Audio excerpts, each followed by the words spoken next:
April's good സ്റ്റോറീസിലേക്ക് ഏവർക്കും സ്വാഗതം. K Sudhakaran എഴുതിയ നൊവേല മറ്റു പലരുടെയും കാമുകൻ. അധ്യായം 1. സാറേ, കോട്ടയത്തിന് ഇനി എപ്പോഴാണ് അടുത്ത ബസ്? എൻക്വയറി കൗണ്ടറിൻ്റെ അടുത്തേക്ക് ചെന്ന് ഞാൻ ചോദിച്ചു. 5:30 ഒരു വണ്ടി കോട്ടയത്ത് നിന്ന് വരും. വന്നാലത് 6 പോകും. സീറ്റിലുണ്ടായിരുന്ന മധ്യവയസ്കൻ പറഞ്ഞു. ഞാൻ വാച്ചിൽ നോക്കി. മണി 4 കഴിഞ്ഞു. 2 മണിക്കൂറെങ്കിലും കാത്തിരിക്കണം ഇനി. മലയോര ഭാഗത്തുള്ള കൊച്ചു ടൗണാണ്. KSRTC ബസ്സുകൾ കുറവ്. നാളെ 2ാം ശനിയാഴ്ച, മറ്റന്നാൾ ഞായർ. 2 ദിവസം കൂടി അവധിയെടുത്ത് വീട്ടിലേക്ക് പോകാനിറങ്ങിയതാണ് ഞാൻ. ആദ്യമായി ജോലി കിട്ടിയത് ഈ മലമ്പ്രദേശത്ത്. വേണ്ടെന്ന് വെക്കാൻ പറ്റില്ലല്ലോ. ബസ് സ്റ്റേഷൻ്റെ വരാന്തയിലുണ്ടായിരുന്ന ചാരുബെഞ്ചിൽ ഒരാൾക്ക് സ്ഥലമുണ്ടായിരുന്നു. ഞാൻ ചെന്ന് അവിടെ ഇരുന്നിട്ട് സൂട്ട്കേസ് മടിയിൽ വെച്ചു. സ്ത്രീകൾക്ക് ഇരിക്കാനുള്ള ഭാഗത്ത് സുന്ദരിയായ ഒരു ചെറുപ്പക്കാരി എയർബാഗുമായി ഒറ്റയ്ക്കിരിപ്പുണ്ടായിരുന്നു. സാരിയായിരുന്നു വേഷം. അവൾ ഒരു ഉദ്യോഗസ്ഥയാണെന്ന് ഒറ്റ നോട്ടത്തിൽ എനിക്ക് മനസ്സിലായി. അവളും കോട്ടയത്തേക്ക് പോകാനായിരിക്കുമോ? അടുത്തടുത്ത് സീറ്റ് കിട്ടിയാൽ എന്തെങ്കിലുമൊക്കെ മിണ്ടിപ്പറഞ്ഞ് ഒരു 3 മണിക്കൂർ. ഞാൻ കർച്ചീഫ് എടുത്ത് മുഖമൊന്നു തുടച്ചു. അപ്പോഴാണ് ശീതളപാനീയ കടയുടെ മുൻപിൽ നിൽക്കുന്ന 4 പേരെ ഞാൻ കണ്ടത്. അറിയാതെ ഞാനൊന്ന് ഞെട്ടി. വെളുത്തു പൊക്കം കുറഞ്ഞ ശരീരവും അറ്റം തൂർന്ന കൊമ്പൻ മീശയും ഇടുങ്ങിയ കണ്ണുകളുമുള്ള ആൾ റസിയ കഫേ ഉടമസ്ഥൻ അബ്ദുള്ളയുടെ അനുജൻ ഹുസൈനായിരുന്നു. വയലറ്റ് നിറമുള്ള ജുബയും കള്ളിമുണ്ടുമായിരുന്നു അയാളുടെ വേഷം. ഇരുണ്ടു തടിച്ച മധ്യവയസ്കനായിരുന്നു രണ്ടാമൻ. വെയിലും മഴയും മഞ്ഞുമേറ്റ് പരുവപ്പെട്ട ഒരു കർഷകൻ്റെ ദൃഢശരീരമാണ് അയാൾക്കുണ്ടായിരുന്നത്. എസ്തേറിൻ്റെ ഉപ്പാപ്പൻ ഉണ്ണുണ്ണിയായിരുന്നു അത്. നിറം മങ്ങിയ നീല ജീൻസും കറുത്ത ഷർട്ടും ധരിച്ച മൂന്നാമൻ താടി വളർത്തിയ ഒരു യുവാവായിരുന്നു. കനകത്തിൻ്റെ മുറച്ചെറുക്കൻ മുരുകനായിരുന്നു അത്. 4ാമൻ ആകൃതിയിൽ എന്നെപ്പോലെ ഇരുന്നു. സുമുഖനായ ഒരു യുവാവ്, എനിക്ക് അജ്ഞാതൻ. പക്ഷേ അവരോടൊപ്പം നിൽക്കുന്നതുകൊണ്ട് എൻ്റെ ശത്രു. എങ്ങോട്ടാണ് പോകുന്നത്? അടുത്തിരുന്ന ചെറുപ്പക്കാരനോട് ഞാൻ ചോദിച്ചു. ഒരാളോടെങ്കിലും സൗഹൃദം കൂടാനായിരുന്നു ഞാൻ സംസാരം തുടങ്ങിയത്. ഞാൻ ഒറ്റയ്ക്കല്ലെന്ന് അവർ വിചാരിക്കാൻ വേണ്ടി. പൊൻകുന്നത്തിനാ. താൽപ്പര്യരഹിതനായി അയാൾ പറഞ്ഞു. ഇപ്പം ബസ്സുണ്ടോ? വരും. പൊൻകുന്നം ബസ് വന്നാൽ അതിൽ കയറി പോകാമെന്ന് പെട്ടെന്ന് ഞാൻ തീരുമാനിച്ചു. അവിടുന്ന് കോട്ടയം ബസ് കിട്ടും. ഒരുപക്ഷെ ഹുസൈനോ ഉണ്ണുണ്ണിയോ മുരുകനോ എന്നെ കണ്ടു കാണുകയില്ല. എരുമേലിയിൽ പോയിട്ട് വന്ന ഉണ്ണുണ്ണി മുണ്ടക്കയത്ത് പോകാൻ ബസ് കാത്തു നിൽക്കുകയാവും. അബ്ദുള്ളയെ വന്ന് കണ്ടതിന് ശേഷം എടത്തറ എസ്റ്റേറ്റ് കോളനിയിലേക്ക് മടങ്ങിപ്പോകാൻ എത്തിയതാവും ഹുസൈൻ. ജീൻസ് ധരിച്ചു നിൽക്കുന്ന ചെറുപ്പക്കാരൻ മുരുകൻ തന്നെയാണോ എന്ന് എനിക്ക് ഉറപ്പില്ല. പക്ഷേ അവർ എന്നെ കണ്ടാൽ, എന്നെ മനസ്സിലാക്കിയാൽ ഒരുപക്ഷെ കൊലപാതകം നടന്നെന്നു വരും. എങ്ങനെയാണ് ഞാൻ അവരുടെ ശത്രുവായതെന്ന് അറിയണ്ടേ? അധ്യായം 2. 6 മാസം മുൻപ് ഈ ചെറിയ പട്ടണത്തിൽ ജോലി കിട്ടി വന്നപ്പോൾ എനിക്ക് ലോഡ്ജുകളിലൊന്നും മുറി കിട്ടിയില്ല. വാടക വീട് അവിവാഹിതനായ ചെറുപ്പക്കാരന് കിട്ടുകയില്ലെന്നും അറിയാമായിരുന്നു. സാറിന് ഓഫീസിൽ തന്നെ കിടക്കാമല്ലോ. ഒരു മെത്തയും തലേണയും വാങ്ങിച്ച സുഖമായിട്ട് കിടന്നുറങ്ങാം. ബാത്റൂമുണ്ട്. കിണറ്റിൽ ഇഷ്ടം പോലെ വെള്ളവുമുണ്ട്. പ്യൂൺ തങ്കപ്പൻ പറഞ്ഞു. അത് ശരിയാ സാറേ. രാത്രിയിലാണേൽ കൂട്ടിന് പാച്ചറുമുണ്ട്. ഒറ്റയ്ക്കാണെന്ന പേടിയും വേണ്ട. ടൈപ്പിസ്റ്റ് മേരിക്കുട്ടി അത് പിന്താങ്ങി. മേരിക്കുട്ടി 40കാരിയാണെങ്കിലും സുന്ദരിയാണ്. അതുകൊണ്ട് മേരിക്കുട്ടിയുടെ അഭിപ്രായം ഞാൻ അംഗീകരിച്ചു. വാച്ചറില്ലേലും എനിക്ക് ഒറ്റയ്ക്ക് പേടിയൊന്നുമില്ല മേരിക്കുട്ടി സാറേ. എന്തായാലും തൽക്കാലം ഓഫീസിൽ തന്നെ കിടക്കാമെന്ന് വിചാരിക്കുക. മേരിക്കുട്ടി മനോഹരമായി ഒന്ന് ചിരിച്ചു. 5 മണിയായപ്പോൾ ഓഫീസിൽ നിന്ന് എല്ലാവരും പോയി. ഒരു കടയിൽ ചെന്ന് മെത്തയും തലയണയും ഷീറ്റും ബക്കറ്റും വാങ്ങി ഞാൻ താമസം തുടങ്ങി. രാവിലെ ചായ കുടിക്കാൻ ഞാൻ പുറത്തേക്കിറങ്ങി. 4-5 കടകൾ മാത്രമുള്ള ഒരു ചെറിയ കവലയായിരുന്നു അത്. ഞാൻ ആദ്യം കണ്ട board Sivasakthi hotel and tea ഷോപ്പിൻ്റേതായിരുന്നു. ചില്ല് പൊട്ടിയ ഒരു പഴയ അലമാര, ഉണങ്ങിത്തുടങ്ങിയ 2 പഴക്കുലകൾ, ഒടിഞ്ഞ കാലുള്ള കസേരയിൽ വയസ്സനായ ഒരു പ്രൊപ്രൈറ്റർ. ഞാനൊന്ന് സംശയിച്ചു നിന്നു. ശിവശക്തിയുടെ എതിർവശത്തായിരുന്നു റസിയ കഫേ. അവിടെ റേഡിയോയിൽ നിന്ന് തമിഴ് ചലച്ചിത്രഗാനം ഒഴുകി വരുന്നു. ചില്ലലമാര നിറയെ പലഹാരങ്ങൾ. പ്രൊപ്രൈറ്ററുടെ മേശയ്ക്ക് പിന്നിലെ കസേരയിൽ കൊഴുത്ത ഒരു സ്ത്രീ ഇരിക്കുന്നു. അവൾ ചുണ്ടുകൾ മുറുക്കി ചുവപ്പിച്ചിട്ടുണ്ട്. ഞാൻ മെല്ലെ റസിയ കഫേയിലേക്ക് ചെന്നു. അപരിചിതനായിരുന്നെങ്കിലും എന്നെ കണ്ട് റസിയ മനം കുളിർക്കെ ചിരിച്ചു. കനക്കെ മഷി എഴുതിയ കണ്ണുകളും അവളുടെ മിന്നുന്ന മൂക്കുത്തിയും എന്നെ വല്ലാതെ ആകർഷിച്ചു. കറണ്ട് ഓഫീസിലെ പുതിയ സാറാ? റസിയ ചോദിച്ചു. അതെ, ഞാൻ പറഞ്ഞു. തങ്കപ്പൻ പിള്ള പറഞ്ഞായിരുന്നു സാറിൻ്റെ കാര്യം. സാറിരിക്കുക. തലയിലെ തട്ടം പിടിച്ചിട്ടുകൊണ്ട് റസിയ പറഞ്ഞു. സൗകര്യപ്രദമായ ഒരു ഇരിപ്പിടം കണ്ടുപിടിച്ച് ഞാനിരുന്നു. എനിക്ക് ഒന്നും പറയേണ്ടി വന്നില്ല. റസിയ കസേരയിൽ നിന്ന് എഴുന്നേറ്റ് വന്ന് ഒരു പ്ലേറ്റിൽ പത്തിരിയും ആവി പൊന്തുന്ന ഇറച്ചിക്കറിയും വിളമ്പി. സാറ് തിന്ന്, ഇനി സാറ് നമ്മുടെ ആളാ, ചിരിച്ചുകൊണ്ട് അവൾ പറഞ്ഞു. ഞാനും ചിരിച്ചു. സാറിന് കാപ്പിയോ ചായയോ? ചായ മതി. ഒരു ഗ്ലാസ് നിറയെ കൊഴുത്ത ചായ എൻ്റെ മുൻപിൽ കൊണ്ടുവന്ന് അവൾ വെച്ചു. പിന്നെയും ചിരിച്ചു. നല്ല രുചിയുള്ള പത്തിരിയും ഇറച്ചിക്കറിയുമായിരുന്നു. ഞാൻ വയറു നിറയെ കഴിച്ചു. ബുക്കിൽ പറ്റെഴുതുവല്ലയോ? കൈ കഴുകി ഏമ്പക്കം വിട്ട് ഞാൻ ചെന്നപ്പോൾ റസിയ ചോദിച്ചു. അതെ, ഞാൻ പറഞ്ഞു. മേശപ്പുറത്തിരുന്ന അക്കൗണ്ട് ബുക്ക് നിവർത്തി പുതിയ പേജെടുത്ത് അവൾ എൻ്റെ മുൻപിൽ വെച്ചു. പേരെഴുതിയിട്ട് തീയതി വെച്ച് സാറ് പറ്റെഴുതിക്കോ, അവൾ പറഞ്ഞു. മുകളിൽ വലിയ അക്ഷരത്തിൽ ഞാൻ പേരെഴുതി. തീയതി വെച്ച് അവൾ പറഞ്ഞ തുകയും എഴുതി. ഒടുവിൽ റസിയ ബുക്ക് വാങ്ങി കഷ്ടപ്പെട്ട് എന്തോ വായിച്ചു. KP മന്മഥൻ. അപ്പോൾ റസിയയ്ക്ക് ഇംഗ്ലീഷ് വായിക്കാനും അറിയാം. എനിക്ക് അത്ഭുതം തോന്നി. റസിയ എത്ര വരെ പഠിച്ചു? ഞാൻ ചോദിച്ചു. 7 തോറ്റപ്പം പിന്നെ പോയില്ല സാറേ. എൻ്റെ നിക്കാഹ് നടത്തി. അപ്പോഴാണ് അബ്ദുള്ള അവിടേക്ക് കയറി വന്നത്. വെളുത്തു മെലിഞ്ഞ ഒരു 50കാരനായിരുന്നു അബ്ദുള്ള. നെറ്റിയിൽ കറുത്ത ഒരു മുഴയുണ്ട്. ചെറിയ തോതിൽ കോങ്കണ്ണം. അധികാരഭാവത്തിൽ അയാൾ പ്രൊപ്പറേറ്ററുടെ കസേരയിലിരുന്നു. നമ്മുടെ ആളാ, റസിയ പറഞ്ഞു. റസിയയേക്കാൾ 20 വയസ്സെങ്കിലും കൂടുതലുണ്ടായിരുന്നു അയാൾക്ക്. കറണ്ട് ഓഫീസിലെ സഹദേവൻ സാറിന് പകരം വന്ന സാറാ മന്മഥൻ. റസിയ എന്നെ അയാൾക്ക് പരിചയപ്പെടുത്തി. അസ്സലാമു അലൈക്കും. അബ്ദുള്ള എന്നെ അഭിവാദനം ചെയ്തു. അന്നു മുതൽ റസിയ കഫേ എൻ്റെ ജീവിതത്തിൻ്റെ ഭാഗമായി. 3 നേരവും ഭക്ഷണവും 2 നേരം ചായയും റസിയ എനിക്ക് തന്നു. റസിയ കഫേയിൽ എനിക്ക് ചില പ്രത്യേക പരിഗണനകളൊക്കെ കിട്ടി. പുതിയ പലഹാരങ്ങൾ ഉണ്ടാക്കുമ്പോൾ റസിയ നേരത്തെ തന്നെ എനിക്കുള്ളത് എടുത്തു മാറ്റിവെക്കും. ഞാൻ ചെല്ലുമ്പോഴൊക്കെ തീർന്നു പോയാലോ എന്നായിരുന്നു പാവത്തിൻ്റെ പേടി. അബ്ദുള്ള എനിക്ക് ധാരാളം പാലും പഞ്ചസാരയും ചേർത്താണ് ചായ ഉണ്ടാക്കി തരുന്നത്. രാത്രിയിൽ ഊണ് കഴിക്കാൻ പതിവുകാർ കുറവാണ്. സാധാരണ അബ്ദുള്ളയ്ക്കും എനിക്കും കൂടിയാണ് റസിയ അത്താഴം വിളമ്പുന്നത്. അബ്ദുള്ളയ്ക്ക് വേണ്ടി പ്രത്യേകമുണ്ടാക്കിയ കരിമീൻ കറിയോ കരൾ വറുത്തതോ കാട്ടിറച്ചി വരട്ടിയതോ ഒക്കെ അപ്പോൾ എനിക്കും കിട്ടും. മാസാവസാനം പറ്റുനോക്കി ഒരു കടലാസ് തുണ്ടിൽ തുക എഴുതി അബ്ദുള്ള എനിക്ക് തരും. 1-ാം തീയതി ശമ്പളം കിട്ടിയാൽ ആദ്യം ചെയ്യുന്നത് റസിയ കഫേയിലെ പറ്റ് തീർക്കുക എന്നതാണ്. പറ്റുകണക്ക് ഞാൻ കൂട്ടിനോക്കാറില്ല. അബ്ദുള്ളയെ എനിക്ക് വിശ്വാസമായിരുന്നു. അബ്ദുള്ളയ്ക്ക് എന്നെയും വിശ്വാസമായിരുന്നു. അതുകൊണ്ടാണ് പെങ്ങളുടെ കല്യാണത്തിൻ്റെ ആവശ്യത്തിനെന്ന് പറഞ്ഞ് 10,000 രൂപ ഞാൻ കടം ചോദിച്ചപ്പോൾ മടി കൂടാതെ അയാൾ എനിക്ക് തന്നത്. എനിക്ക് പെങ്ങളില്ല എന്ന കാര്യം അബ്ദുള്ളയ്ക്ക് അറിയില്ലല്ലോ എന്നതായിരുന്നു എൻ്റെ ധൈര്യം. പണത്തിന് എനിക്ക് വേറെ ആവശ്യമുണ്ടായിരുന്നു. അതെന്തിനായിരുന്നെന്ന് ഞാൻ വഴിയേ പറയാം. റസിയ കഫേയിലെ ഭക്ഷണം എൻ്റെ ശരീരം ഒന്നിനൊന്ന് പുഷ്ടിപ്പെടുത്തി. മേരിക്കുട്ടി അത് ശ്രദ്ധിക്കുകയും ചെയ്തു. ഞങ്ങളുടെ നാട്ടിലെ കാലാവസ്ഥ സാറിന് ശരിക്ക് പിടിച്ചെന്ന് തോന്നുന്നല്ലോ. ഒരു ദിവസം ഉച്ചയ്ക്ക് വേറാരുമില്ലാത്ത നേരത്ത് അവർ പറഞ്ഞു. അതെന്താ മേരിക്കുട്ടി സാറേ അങ്ങനെ പറഞ്ഞത്? ഞാൻ ചോദിച്ചു. ഇവിടെ വന്നതിലും ഒന്നുകൂടെ മിനുങ്ങിയിട്ടുണ്ട് സാറ്. ഇപ്പം കണ്ട ഒരു യുവ കോമളന. ഏതെങ്കിലും പെമ്പിള്ളാർ സാറിനെ വലയിൽ വീഴ്ത്തും. ഏതെങ്കിലും പെമ്പിള്ളാരുടെ വലയിൽ വീഴാനൊന്നും എന്നെ കിട്ടത്തില്ല മേരിക്കുട്ടി സാറേ, ഞാൻ പറഞ്ഞു. അല്ലേൽ കണ്ടോ, നമുക്കറിയാമല്ലോ, അവൾ വെല്ലുവിളിച്ചു. പെമ്പിള്ളാരുടെ വലയിൽ വീഴുന്നതിലും എനിക്കിഷ്ടം കുറച്ചുകൂടെ പ്രായമുള്ള സ്ത്രീകളുടെ വലയിൽ വീഴുന്നതാ. സ്വരം താഴ്ത്തി ഞാൻ പറഞ്ഞു. മേരിക്കുട്ടി മുഖം കുനിച്ച് ചിരിച്ചു. ഓമന ഇതൊന്നും കേൾക്കണ്ട, അവൾ പറഞ്ഞു. ക്യാഷ്യറായിരുന്നു ഓമന മാത്യു. മേരിക്കുട്ടിയുടെ അതേ പ്രായം. ഓഫീസിലെ എൻ്റെ വാസം എൻ്റെ ചില സഹപ്രവർത്തകർക്ക് അത്ര സുഖിച്ചില്ല. പലരും ഞാൻ കേൾക്കാതെ എന്നെ പരിഹസിച്ചു. തങ്കപ്പനും മേരിക്കുട്ടിയുമൊക്കെ അപ്പോൾ അതെല്ലാം എനിക്ക് എത്തിച്ചു തന്നു. ബ്രദേഴ്സ് ലോഡ്ജിൽ ഒരു റൂം ഒഴിവുണ്ട് സാറേ, അങ്ങോട്ട് മാറിക്കോ, അതാ നല്ലത്. ഒരു ദിവസം തങ്കപ്പൻ പറഞ്ഞു. അതാണ് നല്ലതെന്ന് എനിക്കും തോന്നി. പിറ്റേന്ന് മെത്തയും തലയണയും ചുരുട്ടിക്കൊണ്ട് ഒരു ഓട്ടോയിൽ കയറ്റി ഞാൻ ബ്രദേഴ്സ് ലോഡ്ജിലേക്ക് പോയി.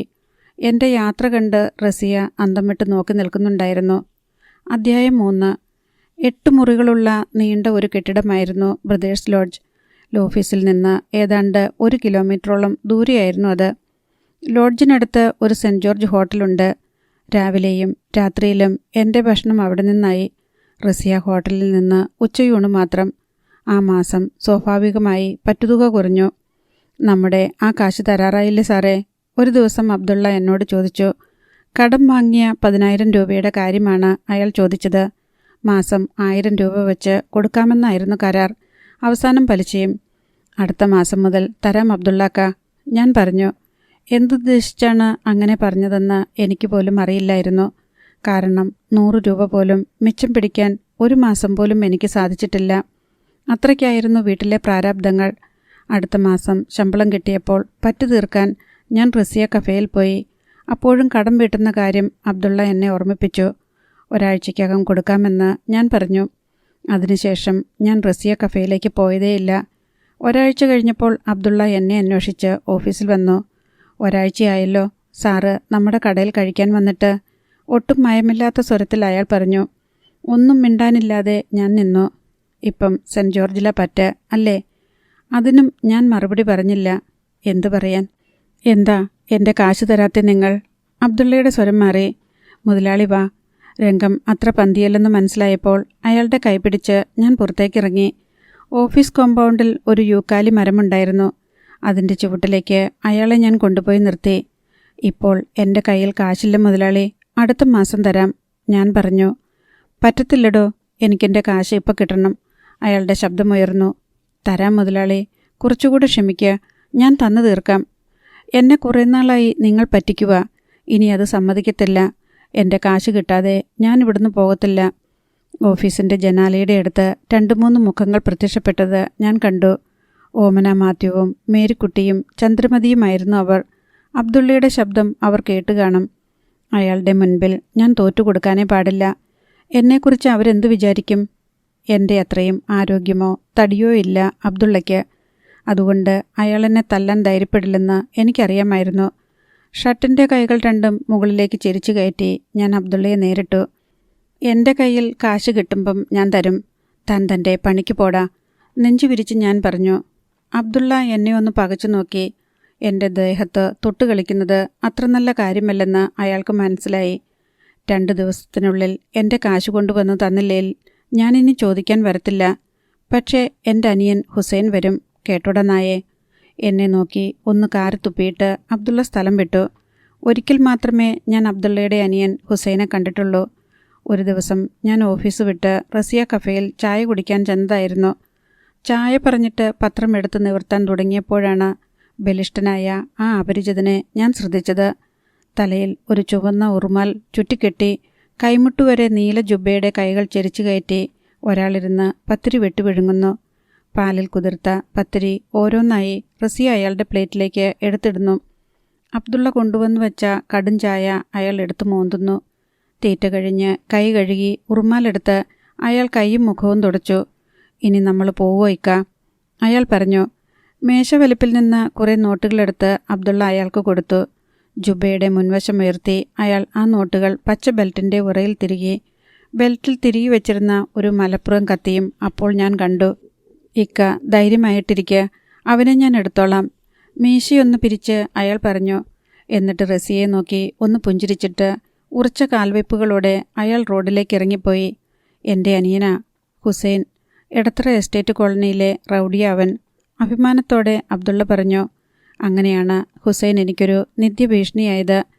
ഞാൻ അബ്ദുള്ളയുടെ കടക്കാരനായതും ഓഫീസിലെ എൻ്റെ അന്തിയുറക്കം അവസാനിപ്പിക്കേണ്ടി വന്നതും ഒരു പെണ്ണ് കാരണമാണ്. ഞങ്ങളുടെ ഓഫീസിലെ തൂപ്പുകാരി റാഹേലിൻ്റെ മകൾ എസ്തേറായിരുന്നു അവൾ. അധ്യായം 4. ഇളം തണുപ്പും മൂടൽ മഞ്ഞുമുള്ള ഒരു പ്രഭാതത്തിലാണ് എസ്തേർ എന്ന മാലാഖയെ ഞാൻ ആദ്യമായി കാണുന്നത്. പ്രഭാതത്തിലെ ആദ്യ കാഴ്ച. ഛേദോഹരമായ ഒരു കണികാണലായിരുന്നു അത്. ബ്രദേഴ്സ് ലോഡ്ജിലേക്ക് താമസം മാറും വരെ ഓഫീസിലായിരുന്നു എൻ്റെ താമസമെന്ന് നേരത്തെ പറഞ്ഞല്ലോ.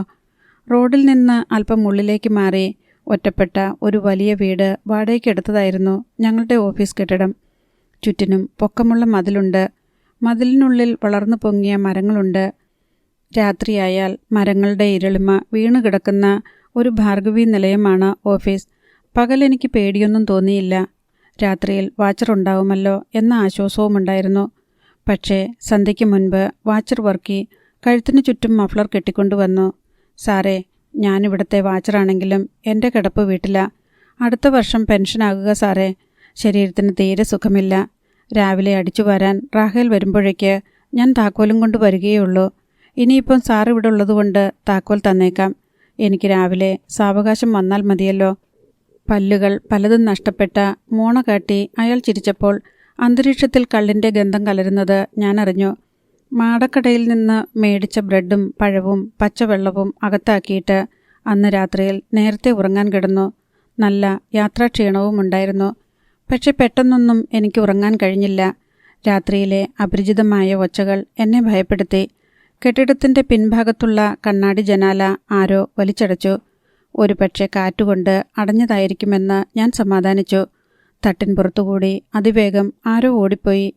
മരപ്പട്ടിയോ പെരിച്ചാഴിയോ ആയിരിക്കുമെന്ന് ഞാൻ വിശ്വസിക്കാൻ ശ്രമിച്ചു. പക്ഷേ ഉടൻ തന്നെ വസ്ത്രങ്ങൾ ഉലച്ച് ഇളകിച്ചിരിച്ച് ഒരു സ്ത്രീ മുറ്റത്തുകൂടി ഓടിപ്പോകുന്ന ശബ്ദം ഞാൻ കേട്ടു. പിന്നാലെ വേറെ ആരോ ഓടുന്ന ശബ്ദവും ഞാൻ കേട്ടു. കണ്ണടച്ചു പിടിച്ച് സകല ദൈവങ്ങളെയും മനസ്സിൽ വിളിച്ച് ഒരു വിധത്തിൽ ആ രാത്രി ഞാൻ തള്ളി നീക്കി. ചരൽ വിരിച്ച മുറ്റത്ത് ചൂൽ നിരങ്ങുന്ന ശബ്ദം കേട്ടുകൊണ്ടാണ് പുലർച്ചയ്ക്ക് ഞാൻ മയക്കത്തിൽ നിന്നുണർന്നത്. വാച്ചെടുത്ത് നോക്കിയപ്പോൾ മണി 7. ഞാൻ മെല്ലെ എഴുന്നേറ്റ് ജനാല തുറന്നു. പുറത്ത് മഞ്ഞുണ്ടായിരുന്നു. മഞ്ഞിലൂടെ ഒരു പെണ്ണ് മുറ്റമടിക്കുന്നത് ഞാൻ കണ്ടു. അവളുടെ നീണ്ട മുടി ചുമലിലൂടെ ഊർന്നു വീണ് നിലത്ത് മുട്ടുന്നുണ്ടായിരുന്നു. അപ്പോഴേക്ക് വർക്കിച്ചേട്ടൻ വന്നു. അല്ല, ഇന്ന് എസ്തേറിനാണോ ഡ്യൂട്ടി? കളിമട്ടിൽ അയാൾ ചോദിച്ചു. അമ്മച്ചിക്ക് തീരെ വയ്യ വർക്കിച്ചായ. മഞ്ഞായപ്പം വലുവിന് പിടുത്തം തുടങ്ങി. അവൾ പറഞ്ഞത് ഞാൻ കേട്ടു. വർക്കിച്ചേട്ടനാണ് എസ്തേറിന് എന്നെ പരിചയപ്പെടുത്തി കൊടുത്തത്. പുതിയ സാറാ, മന്മഥൻ. അവൾ വലിയ കണ്ണുകൾ വിടർത്തി എന്നെ നോക്കി. പാവാടയും ഇറക്കമുള്ള ബ്ലൗസുമായിരുന്നു എസ്തേറിൻ്റെ വേഷം. ഒരു 17കാരി സുന്ദരി. റാഹേലിന് വലിവ് കൂടുമ്പോൾ എസ്തേറാണ് പകരം ജോലി ചെയ്യാൻ വരുന്നത്. 10 വരെ പഠിച്ച പെണ്ണ, അപ്പനില്ല, വർക്കിച്ചേട്ടൻ പറഞ്ഞു. 10 കഴിഞ്ഞ് എന്താ പഠിക്കാത്തേ? ഞാൻ വെറുതെ ചോദിച്ചു. പഠിക്കാൻ കാശ് വേണ്ടായോ സാറേ? ഞങ്ങൾ വെറും പാവങ്ങളാ, അവൾ പറഞ്ഞു. ആ മഞ്ഞുകാലം മുഴുവൻ എസ്തേറാണ് ഓഫീസ് അടിച്ചു വരാൻ വന്നത്. മുറ്റത്ത് ചൂല് വീഴുന്ന ശബ്ദം കേട്ടാലുടൻ ഞാൻ എഴുന്നേറ്റ് മുൻവാതിൽ തുറന്നു കൊടുക്കും. ഓഫീസ് തുറന്നു കിട്ടാൻ വാച്ചർ വരുന്നതുവരെ കാത്തിരിക്കേണ്ട എന്ന സ്ഥിതി വന്നപ്പോൾ അവൾ നേരത്തെ വരികയും ജോലി തീർത്ത് നേരത്തെ പോവുകയും ചെയ്തു. അമ്മച്ചിയുടെ വലിവ് ഇന്നെങ്ങനുണ്ട്? എസ്തേർ വരുമ്പോൾ ഞാൻ ചോദിക്കും. കുറവുണ്ട്, അവൾ പറയും. എന്നും ഞാൻ ഈ ചോദ്യം ചോദിക്കും. ചിരിച്ചുകൊണ്ട് അവൾ അതേ ഉത്തരം പറയും. എന്നും എന്തിനാ സാറിങ്ങനെ ചോദിക്കുന്നതെന്ന് എനിക്കറിയാം. ഒരു ദിവസം അവൾ പറഞ്ഞു. എന്തിനാ? എന്നു മുതലാ അമ്മച്ചി വരുന്നതെന്നറിയാനല്ലേ? ഞാൻ ചിരിച്ചുപോയി. എസ്തേർ അത് മനസ്സിലാക്കിയല്ലോ എന്ന സന്തോഷമായിരുന്നു എനിക്ക്. അമ്മച്ചി എന്നു വരും? ഞാൻ ചോദിച്ചു. വലിവ് മാറുമ്പോൾ? അവൾ പറഞ്ഞു. എന്ന് വലിവ് മാറും? മഞ്ഞുകാലം കഴിയുമ്പോൾ? മഞ്ഞുകാലം കഴിയാതിരിക്കാൻ ഞാൻ പ്രാർത്ഥിക്കാം, ഞാൻ പറഞ്ഞു. അയ്യോ വേണ്ട, അമ്മച്ചിയുടെ വലിവ് മാറണമെന്ന് പ്രാർത്ഥിച്ചാൽ മതി. എനിക്കിപ്പോൾ എങ്ങനെ ഒരു ധൈര്യം തോന്നി. ഞാൻ എസ്തേറിൻ്റെ അടുത്തേക്ക് ചെന്നു. അവൾ എൻ്റെ കണ്ണുകളിലേക്ക് നോക്കി അനങ്ങാതെ നിന്നു. ക്യാഷ്യർ ഓമന മാത്യുവിൻ്റെ മുറിയിലായിരുന്നു ഞങ്ങൾ. എസ്തേറിൻ്റെ മാറിൽ കിടന്നിരുന്നത് ഒരു പളുങ്കുമാലയായിരുന്നു. അതിൻ്റെ അറ്റത്ത് ഒരു ലോക്കറ്റുണ്ടായിരുന്നു. കൈനീട്ടി ലോക്കറ്റ് ഞാനെടുത്തു നോക്കി. കന്യാമറിയത്തിൻ്റെ രൂപമാണ് അതിലുണ്ടായിരുന്നത്. എസ്തേറിന് പളുങ്കുമാലയാണോ ഇഷ്ടം? ഞാൻ വെറുതെ ചോദിച്ചു. പാവങ്ങൾക്ക് സ്വർണ്ണമാല ആഗ്രഹിക്കാൻ പറ്റത്തില്ലല്ലോ. അവളുടെ സ്വരത്തിലെ വിഷാദം എനിക്കറിയാൻ കഴിഞ്ഞു. ഒരു ദിവസം പതിവിലും നേരത്തെ വന്ന എസ്തേർ എന്നെ അത്ഭുതപ്പെടുത്തി. നാളെ മുതൽ അമ്മച്ചിയെ വരുന്നേ, അവൾ പറഞ്ഞു. എനിക്ക് നിരാശയായി. ഇനി മുതൽ ഞാൻ എസ്തേറിനെ എങ്ങനെ കാണും? 2 കൈകൾ കൊണ്ടും അവളുടെ മുഖത്തിൻ്റെ ഇരുവശത്തും പിടിച്ച് ഞാൻ ചോദിച്ചു. ഞങ്ങളുടെ വീടറിയാൻ മേലേ സാറിന്? പിറ്റേ ദിവസം രാവിലെ എസ്തേർ വന്നില്ല. പകരം റാഹേലാണ് എത്തിയത്. എനിക്ക് വല്ലാത്ത ഒരു വീർപ്പുമുട്ടൽ അനുഭവപ്പെട്ടു. റാഹേലിൻ്റെ ആരോഗ്യസ്ഥിതി ഒട്ടും മെച്ചമായിരുന്നില്ല. മുറികൾ അടിച്ചു വരുന്നതിനിടയിൽ ആ സ്ത്രീ നിന്ന് കിതയ്ക്കുന്നത് ഞാൻ കണ്ടു. എന്തിനാ വയസ്സുകാലത്ത് കഷ്ടപ്പെടുന്നേ? എസ്തേറിനെ വിട്ടാൽ പോരെ എന്ന് ചോദിക്കണമെന്ന് പലവട്ടം എനിക്ക് തോന്നി. പക്ഷേ അവർക്ക് വല്ല സംശയവും തോന്നിയാൽ ഒരിക്കലും അവളെ ഇനി വിടില്ലെന്ന് ഭയന്ന് ഞാൻ മിണ്ടിയതേയില്ല. വൈകുന്നേരം ഞാൻ നടക്കാനിറങ്ങുന്നത് എസ്തേറിൻ്റെ വീടിനടുത്തുകൂടിയാക്കി. അവളെ കണ്ടാലായി, കണ്ടില്ലെങ്കിലായി. ഒരു ദിവസം എസ്തേറിനെ ഞാൻ മുറ്റത്ത് കണ്ടു.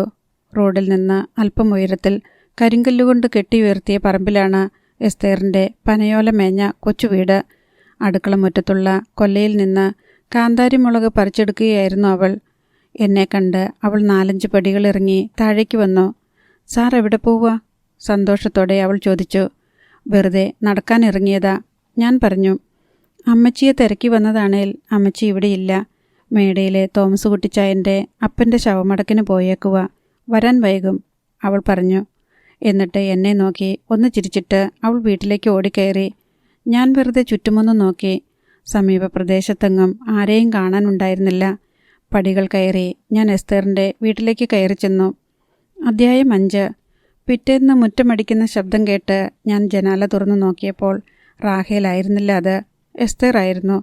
തിളങ്ങുന്ന കണ്ണുകളോടെ അവൾ എന്നെ നോക്കി പുഞ്ചിരിച്ചു. അമ്മച്ചിക്ക് വീണ്ടും വലിവ് തുടങ്ങിയോ? ഞാൻ ചോദിച്ചു. ഇല്ല. പിന്നെങ്ങനെ വരാൻ പറ്റി? ഞാൻ പറഞ്ഞു ഇനി എന്നും ഞാൻ പോയിക്കൊള്ളാമെന്ന്. അമ്മച്ചി ഒരു കണക്കിൽ സമ്മതിച്ചു. അന്ന് ഓഫീസിൽ വെച്ച് എസ്തേറിൻ്റെ പളുങ്കുമാല പൊട്ടി. പളുങ്കുകൾ മേശയുടെ അടിയിലേക്ക് ഉരുണ്ടുപോയി. കണ്ട പളുങ്കുകളെല്ലാം അവൾ തൂത്തുവാരിയെടുത്തു. സാരമില്ല, ഞാൻ നിനക്കൊരു സ്വർണ്ണമാല മേടിച്ചു തരാം, ഞാൻ പറഞ്ഞു. വേണ്ട സാറേ, പള്ളിപ്പെരുന്നാളല്ലേ വരുന്നേ, ഞാനൊരു പുതിയ പളുങ്കുമാല മേടിച്ചോളാം, അവൾ പറഞ്ഞു. പക്ഷേ എൻ്റെ തീരുമാനത്തിൽ നിന്ന് ഞാൻ മാറിയില്ല. റസിയ കഫേയിലെ അബ്ദുള്ളയോട് 10,000 രൂപ കടം വാങ്ങി. ബാക്കി രൂപയും കൂട്ടിയിട്ട് ഒരു സ്വർണ്ണ ചെയിൻ വാങ്ങി ഞാൻ എസ്തറിൻ്റെ കഴുത്തിലിട്ട് കൊടുത്തു. അന്ന് അവൾ എന്നെ കെട്ടിപ്പിടിച്ച് കരഞ്ഞു. ഒരാഴ്ച കഴിഞ്ഞു. ഒരു ദിവസം വന്നപ്പോൾ എസ്തേറിൻ്റെ മുഖം വാടിയിരുന്നു. ഞാൻ കാരണം ചോദിച്ചു. വർക്കിച്ചേട്ടന് ചില സംശയങ്ങളുണ്ട്. എന്നോട് കുത്തി ഓരോന്ന് ചോദിച്ചു. അവൾ പറഞ്ഞു. എന്തു ചോദിച്ചു? ഈ മാല ആര് മേടിച്ചു തന്നതാണെന്ന്. ഞാൻ പറഞ്ഞു ചിട്ടി പിടിച്ചപ്പം അമ്മച്ചി മേടിച്ചു തന്നതാണെന്ന്. അമ്മച്ചിയോട് അയാൾ ചോദിച്ചു. അമ്മച്ചി പറഞ്ഞു മുക്കുസ്വർണ്ണമാണെന്ന്. അങ്ങനെ ഞാൻ അമ്മച്ചിയോട് പറഞ്ഞേ. മേശയുടെ അടിയിൽ നിന്ന് മേരിക്കുട്ടിക്ക് 2-3 പളുങ്ക് മുത്തുകൾ കിട്ടി. അതോടെ പലരും മുന വെച്ച് എന്നോട് സംസാരിക്കാൻ തുടങ്ങി. അങ്ങനെയാണ് ബ്രദേഴ്സ് ലോഡ്ജിലേക്ക് മാറാൻ ഞാൻ തീരുമാനിച്ചത്. എസ്തേറിൻ്റെ ഉപ്പാപ്പൻ ഉണ്ണുണ്ണിക്ക് വിവരമെത്തിച്ചു കൊടുത്തത് വാച്ചർ വർക്കിയാണെന്ന് എനിക്കറിയാം. ആദ്യത്തെ പെമ്പിളയെ ഒറ്റത്തൊഴിക്ക് കൊന്നവനാണ് ഉണ്ണുണ്ണി. കൂറ്റൻ കാട്ടുപന്നിയെ ഒറ്റയ്ക്ക് കീഴ്പ്പെടുത്തിയിട്ടുണ്ട് അയാൾ. മദ്യപിച്ചാൽ ആനയുടെ കരുത്തുണ്ട് അയാൾക്ക്. എല്ലാം എസ്തേറിൽ നിന്ന് ഞാൻ അറിഞ്ഞിട്ടുള്ള കാര്യങ്ങളാണ്. കുളപ്പുരയ്ക്കൽ അച്ഛൻ്റെ അനിയൻ്റെ വകയാണ് ഞാൻ താമസിക്കുന്ന ബ്രദേഴ്സ് ലോഡ്ജ്. അനിയനും കുടുംബവും ജർമ്മനിയിലാണ്. അത് കാരണം മുറി വാടക കുളപ്പുരയ്ക്കൽ അച്ഛനാണ് വാങ്ങി സൂക്ഷിക്കുന്നത്. വാടക പിരിക്കാൻ വരുന്നത് കപ്പ്യാർ തോമയായിരുന്നു. ഒരു ദിവസം കപ്പ്യാർ വാടക പിരിക്കാൻ വന്നപ്പോൾ ലോഡ്ജിൽ ഞാൻ ഉണ്ടായിരുന്നില്ല. വാടക കൊടുക്കാനായി ഞാൻ കപ്പ്യാരുടെ വീട്ടിലേക്ക് പോയി. എസ്തേറിൻ്റെ വീടിനടുത്തു കൂടിയാണ് കപ്പ്യാർ തോമയുടെ വീട്ടിലേക്കുള്ള വഴി. പക്ഷേ വീടിന് പുറത്ത് എസ്തേറിനെ കണ്ടില്ല. വാടക കൊടുത്തിട്ട് തിരിച്ചു വരുമ്പോൾ എസ്തേറിൻ്റെ വീട്ടിൽ കയറണമെന്നായിരുന്നു എൻ്റെ പ്ലാൻ. പക്ഷേ അത് വേണ്ടി വന്നില്ല. റബ്ബർ തോട്ടത്തിൻ്റെ നടുവിലൂടെ കപ്പ്യാർ തോമയുടെ വീട്ടിലേക്ക് ഒരു കുറുക്കുവഴിയുണ്ട്. തോട്ടപ്പയർ പടർന്നു കിടക്കുന്ന ആ ഒറ്റയടിപ്പാതയിലൂടെ മെല്ലെ നടക്കുമ്പോൾ എൻ്റെ എതിരെ എസ്തേർ വന്നു. എന്നെ കണ്ട് അവൾ പാതയുടെ നടുവിൽ പെട്ടെന്ന് നിന്നു. ഞാൻ അവളുടെ അടുത്തേക്ക് ചെന്നു. സന്ധ്യാപ്രകാശം വീണ അവളുടെ കവിളുകൾ തിളങ്ങുന്നുണ്ടായിരുന്നെങ്കിലും ആ വലിയ കണ്ണുകൾ ഭീതി കൊണ്ട് ചുരുങ്ങുന്നത് ഞാൻ കണ്ടു. അന്തിച്ചന്തയിൽ പോയിട്ട് വരികയായിരുന്നു എസ്തേർ. തേക്കിലയിൽ പൊതിഞ്ഞ മുള്ളൻ വാളയുടെ നീണ്ട വാല് പുറത്തേക്ക് നീണ്ടു കിടക്കുന്നു. എന്താ എസ്തേർ പേടിച്ചതുപോലെ നിൽക്കുന്നേ? ഒന്നും മനസ്സിലാകാതെ ഞാൻ ചോദിച്ചു. ഉണ്ണുണ്ണി ഉപ്പാപ്പൻ വന്നിട്ടുണ്ടായിരുന്നു, കുടിനീരിറക്കി അവൾ പറഞ്ഞു. എന്താ വിശേഷിച്ച്? ഉപ്പാപ്പൻ നമ്മുടെ കാര്യം എങ്ങനെ അറിഞ്ഞു? വന്നപ്പം കുത്തി അമ്മച്ചിയോട് ഓരോന്ന് ചോദിച്ചു. അത് കഴിഞ്ഞ് എൻ്റെ നേരെ ഒരു ചാട്ടം. പേരുദോഷം വല്ലതും വരുത്തിവെച്ചാൽ അരിഞ്ഞ് ആറ്റിൽ തള്ളുമെന്ന്. എൻ്റെ ഉള്ളൊന്നു കാളി. പറഞ്ഞു കേട്ടിടത്തോളം എസ്തേറിൻ്റെ ഉപ്പാപ്പൻ ഒരു ക്രൂരനാണ്. ഞാൻ എസ്തേറിനെ ഒന്ന് നോക്കി. അവളൊരു കറുത്ത ബ്ലൗസാണ് ധരിച്ചിരുന്നത്. നിറമാറിൽ കിടന്നിരുന്ന സ്വർണ്ണ ചെയിൻ വല്ലാതെ തിളങ്ങിയിരുന്നു. എന്തായാലും സാർ സൂക്ഷിക്കണം. ഉപ്പാപ്പൻ പൊൻകുന്നത്തുള്ള മാവിയെ കാണാൻ പോയേക്കുക. കള്ളുഷാപ്പിൽ വെച്ച് വർക്കിച്ചേട്ടന് എല്ലാം പറഞ്ഞു കൊടുത്തേ. തിരിച്ചു വരുമ്പോൾ ചിലപ്പോൾ ആഫീസിൽ കാണാൻ വന്നേക്കും. ആ സാധ്യതയോർത്ത് ഞാൻ ഞെട്ടി. ഓഫീസിൽ എല്ലാവരുടെയും മുൻപിൽ വെച്ച് ഉണ്ണുണ്ണി ഉപ്പാപ്പൻ എന്നെ വിളിച്ചിറക്കി തെറി പറഞ്ഞ് തല്ല് തന്ന് മാനം കെടുത്തിയാൽ പിന്നെ ജീവിച്ചിരുന്നിട്ട് കാര്യമുണ്ടോ?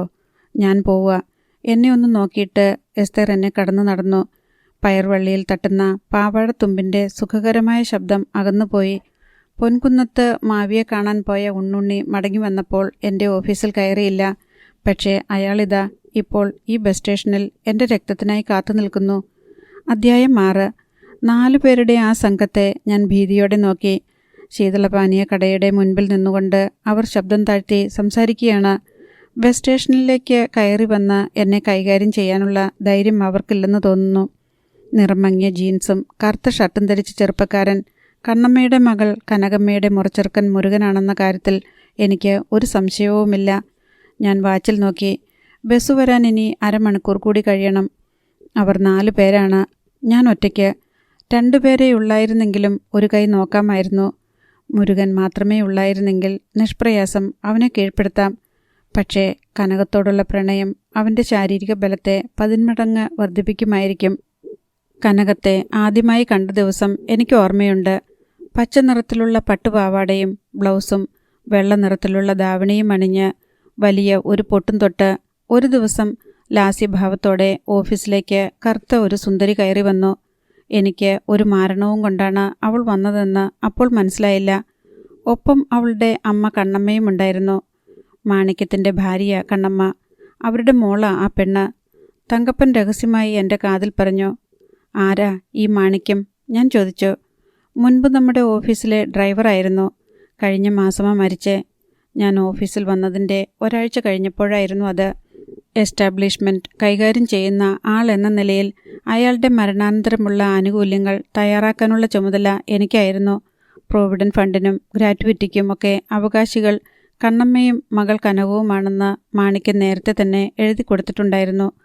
18 വയസ്സ് പൂർത്തിയായപ്പോൾ അച്ഛന് പകരമുള്ള ജോലി തനിക്ക് തരണം എന്ന അപേക്ഷയുമായിട്ടാണ് കനകം വന്നത്. അവൾ എൻ്റെ മേലുദ്യോഗസ്ഥൻ്റെ മുറിയിലേക്ക് ചെന്ന് അപേക്ഷ കൊടുത്തു. 50 കഴിഞ്ഞ ഒരു അഴകിയ രാവണനായിരുന്നു സനാതനൻ പിള്ള എന്ന ഓഫീസർ. അദ്ദേഹം അപേക്ഷ വായിച്ചു നോക്കിയിട്ട് കണ്ണമ്മയെയും കനകത്തെയും നോക്കി ഭംഗിയായി ചിരിച്ചു. എന്നിട്ട് ബെല്ലടിച്ച് എന്നെ വിളിപ്പിച്ചു. മന്മത, ഈ അപേക്ഷ ഒരു ഫയലായി വേഗം പുട്ടപ്പ് ചെയ്യുക. ഡൈയിങ് ഇൻ ഹാർനസ് കേസാണ്. ഈ കുട്ടിക്ക് എത്രയും വേഗം ജോലി കിട്ടണം. മനസ്സിലായില്ലേ? അത് എനിക്കുള്ള ഉത്തരവായിരുന്നു. കനകത്തിൻ്റെ മുൻപിൽ വെച്ച് സനാതനൻ പിള്ള സാർ അങ്ങനെ ആജ്ഞാപിച്ചത് എനിക്കത്ര പിടിച്ചില്ല. നോക്കാം സാർ, ഞാൻ പറഞ്ഞു. എന്നാൽ താൻ പോയിക്കോ. ഹാഫ് ഡോർ തുറന്ന് ഞാൻ പുറത്തേക്കിറങ്ങി. പിന്നെയും കുറേ നേരം സനാതനൻ പിള്ള സാറിൻ്റെ മുറിയിൽ വെള്ളി പാദസരത്തിൻ്റെ മണിയൊച്ചയും കുപ്പിവളകളുടെ കിലുക്കവും ഞാൻ കേട്ടു. പിന്നീട് ഇടയ്ക്കിടെ കനകം ഓഫീസിൽ വരും. ആദ്യത്തെ തവണയൊഴിച്ച് പിന്നീടെല്ലാം അവൾ തനിച്ചാണ് വന്നത്. വന്നാൽ എൻ്റെ അടുത്തേക്ക് വരില്ല. നേരെ സനാതനൻ പിള്ളയുടെ മുറിയിലേക്ക് പോകും. സത്യത്തിൽ എൻ്റെ അടുത്തേക്കായിരുന്നു അവൾ വരേണ്ടിയിരുന്നത്. താൻ ഒരു വലിയ സുന്ദരിയാണെന്ന ഭാവം കനകത്തിനുണ്ടായിരുന്നു. സത്യത്തിൽ അവൾ സുന്ദരിയുമായിരുന്നു. കറുപ്പിന് 7 അഴകാണെന്നാണല്ലോ ചൊല്ല്. കനകം മുറിയിലുള്ളപ്പോൾ ഇടയ്ക്കൊക്കെ സനാതനൻ പിള്ള എന്നെ അങ്ങോട്ട് വിളിപ്പിക്കും. മകളാകാൻ പ്രായമുള്ള അവളോട് കൊച്ചു വർത്തമാനം പറഞ്ഞ് ശൃംഗാരച്ചിരിയുമായി ഇരിക്കുകയാവും അപ്പോൾ അയാൾ. മന്മത, ഈ കുട്ടിയുടെ കാര്യം എന്തായി? എന്നെ കാണുമ്പോൾ ഗൗരവഭാവത്തിൽ സനാതനൻ പിള്ള ചോദിക്കും. പേപ്പേഴ്സൊക്കെ മുകളിലേക്ക് അയച്ചിരിക്കുകയാണ് സർ. അവിടുന്ന് ഓർഡർ വന്നാലല്ലേ പറ്റൂ. ഞാൻ പറയും. അത് ശരിയാ. അപ്പോൾ അടുത്ത ആഴ്ച ഒന്ന് നോക്കട്ടെ ഇല്ലേ? അതെ, ഞാൻ പറയും. അല്പനേരം കഴിഞ്ഞ് കനകം പോകും. എൻ്റെ സീറ്റിനടുത്തേക്ക് ചിലപ്പോഴൊക്കെ അവൾ വരും. അപ്പോഴൊക്കെ അവൾക്ക് എന്നോട് ഒരുതരം അവജ്ഞയായിരുന്നു. പക്ഷേ ഞാനത് ഒട്ടും വകവെച്ചു കൊടുത്തിരുന്നില്ല. ഓരോ കാരണങ്ങൾ പറഞ്ഞ് ഞാനവളെ നടത്തിച്ചുകൊണ്ടിരുന്നു. ഒടുവിൽ പ്രോവിഡൻറ്റ് ഫണ്ടും ഗ്രാറ്റുവിറ്റിയുമൊക്കെ അനുവദിച്ചുകൊണ്ട് ഉത്തരവ് വന്നു. കണ്ണമ്മയോടൊപ്പം വന്ന് കനകം അതെല്ലാം വാങ്ങിച്ചു. അപ്പോൾ നാളെ മുതൽ എനിക്ക് ജോലിക്ക് വരാം അല്ലയോ? പോകാൻ നേരം എൻ്റെ അടുത്തേക്ക് വന്ന് കനകം ചോദിച്ചു. പറ്റില്ല, ഞാൻ പറഞ്ഞു. അതെന്താ? മാണിക്യത്തിന് വേറെ അവകാശികളുണ്ടോ എന്നറിയണമല്ലോ. അതിന് ഞങ്ങൾ ഗസറ്റിൽ പരസ്യം കൊടുക്കും. അതിനുശേഷമേ നിനക്ക് ജോലി തരാൻ പറ്റുമോ എന്ന് തീരുമാനിക്കൂ. അവളെ ഞാൻ വരട്ടെ. വേറെ അവകാശികളോ? മനസ്സിലാകാത്ത മട്ടിൽ അവൾ ചോദിച്ചു. മാണിക്യത്തിന് വേറെ എവിടെയെങ്കിലും ഭാര്യയോ മക്കളോ ഉണ്ടെന്ന് ആർക്കറിയാം? ഞാൻ പറഞ്ഞു. അനാവശ്യം പറയരുത് കേട്ടോ, കോപത്തോടെ അവൾ പറഞ്ഞു. അവളുടെ കണ്ണുകൾ ചുമക്കുന്നതും ചുണ്ടുകൾ വിറയ്ക്കുന്നതും കാണാൻ നല്ല രസമായിരുന്നു. മാണിക്യത്തിന് ഒരു രഹസ്യ ഭാര്യയുണ്ടെന്നുള്ള വിവരം ആയിടെയാണ് ഞാൻ അറിഞ്ഞത്. അമ്മുക്കുട്ടി എന്നായിരുന്നു ആ സ്ത്രീയുടെ പേര്. കനകത്തോളം പ്രായമുള്ള ഒരു മകൾ ആ ബന്ധത്തിൽ അയാൾക്കുണ്ടായിരുന്നു.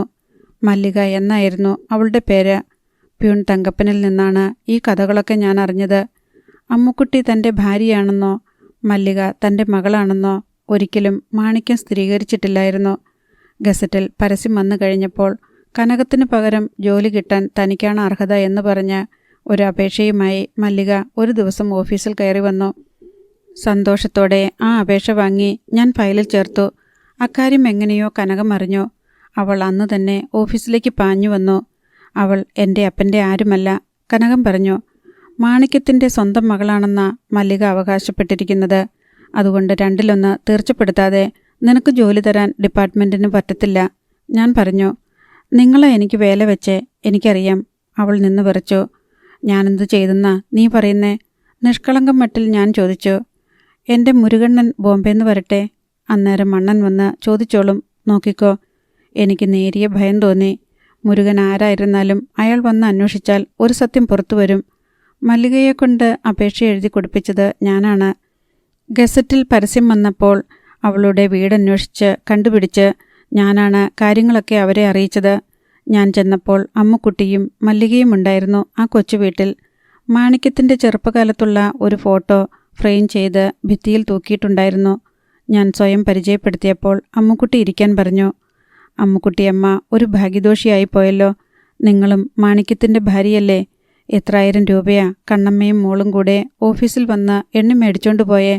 പകുതി നിങ്ങൾക്കും അവകാശപ്പെട്ടതായിരുന്നു. കസേരയിലിരുന്നു കൊണ്ട് ഞാൻ പറഞ്ഞു.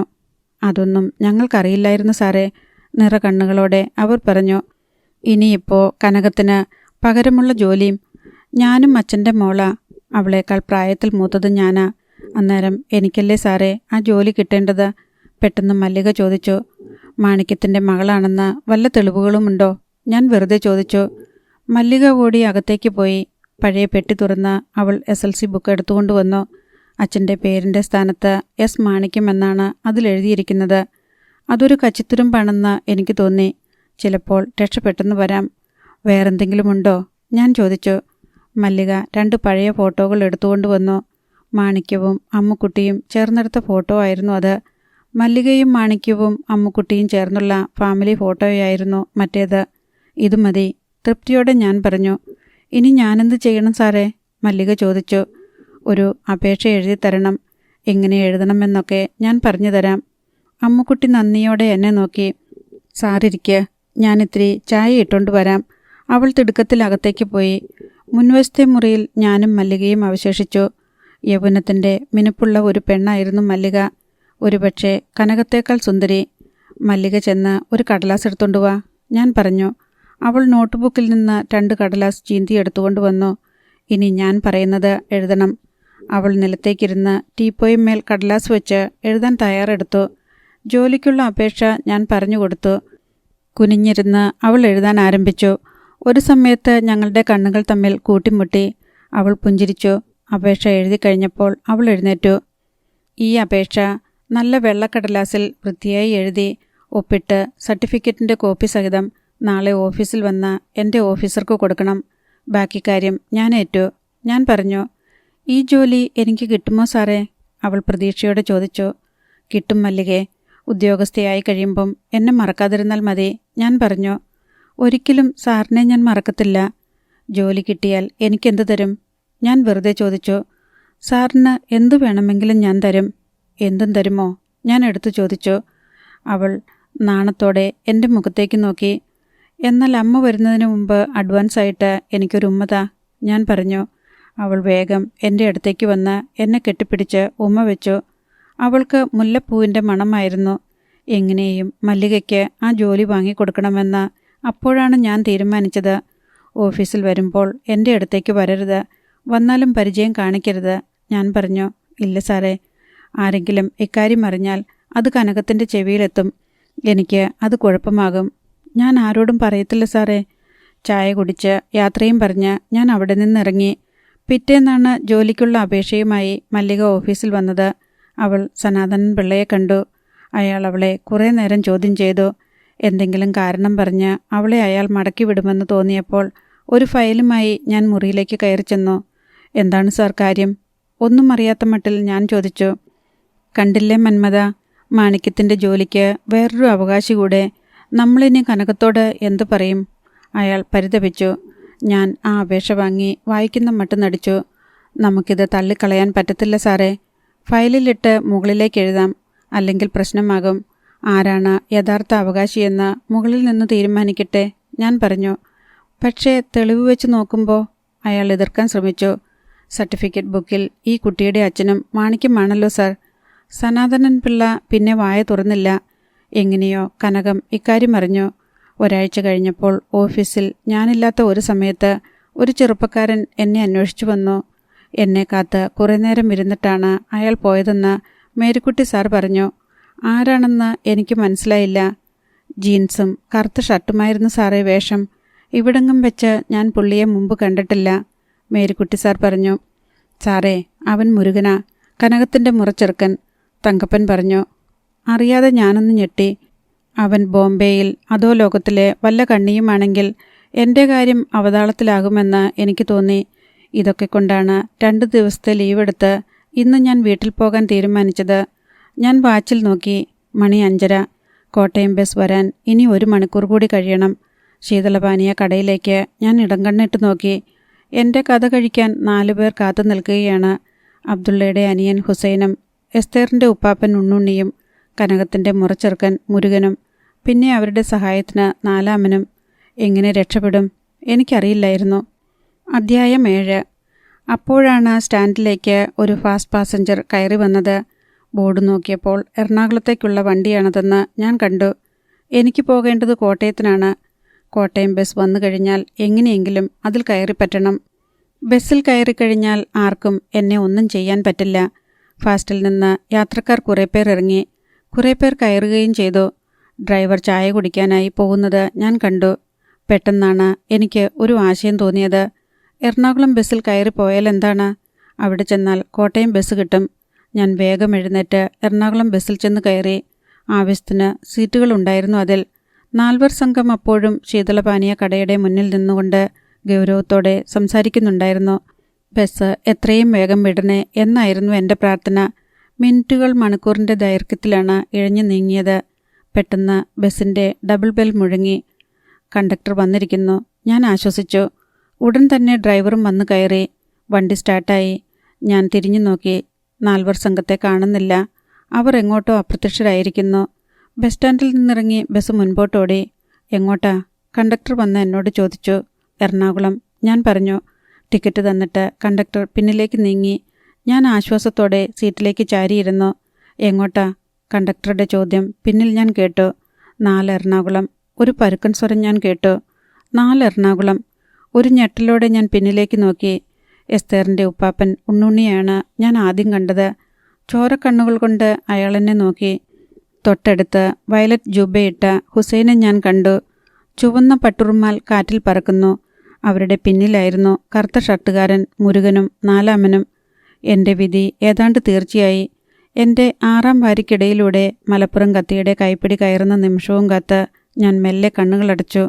ബസ് ഓടിക്കൊണ്ടേയിരുന്നു. കഥ ഇവിടെ പൂർണ്ണമാവുന്നു.